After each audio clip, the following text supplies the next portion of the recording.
This is what the future looks like. A fully electric car that's cheap to recharge and promises to emit zero carbon emissions. But powering this Tesla requires more than electricity. You need a hefty 200 kilograms of minerals like copper, cobalt, lithium and nickel. And those minerals have to come from somewhere. It's absolutely ironic, but to save the planet, we are going to need more mines. Top of the list are 35 so-called critical minerals, which will help power the clean energy revolution. Ideally, we'd have a battery in every house and big panels of batteries everywhere, which means cobalt, nickel, rare earths, lithium, they're immensely needed for the future. These are all critical to a green economy. So these are called green metals. The world is scrambling to secure supply of these metals, which are mostly controlled by China. China has always known the value of critical minerals. We're moving into a period now of geopolitical competition. Everybody is looking for the leverage. The Chinese are quite explicit about that. Mineral-rich Australia is in the driver's seat to challenge China's dominance.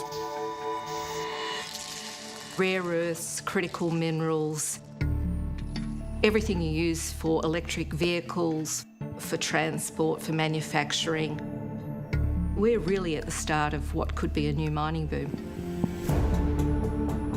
Not everyone is convinced. Environmentalists fear some of Australia's most pristine wilderness is facing a major new threat. And we will not stop. Do you accept that we might need a short spike in mining in the next 10 or 15 years to allow us to save the planet? No, it's not saving the planet. That's ridiculous. That is green spin, green extractivism coming out of the mining industry. There's no question we have some tough decision to make. And this view that the green view is anti-mining is naive, because if we're going to go green, we're going to have to get a bunch of these critical metals, and we're going to have to do it smartly, and we're going to have to produce a lot of them. Broken Hill is the birthplace of BHP.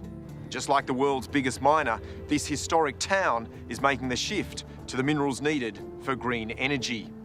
Behind me here, they're building a new mine, not for coal, but for cobalt, to take on an industry dominated by China. Tonight on Four Corners, we examine how cutting carbon emissions will require one of the biggest increases in mining the world has ever seen, and how going green means getting our hands dirty.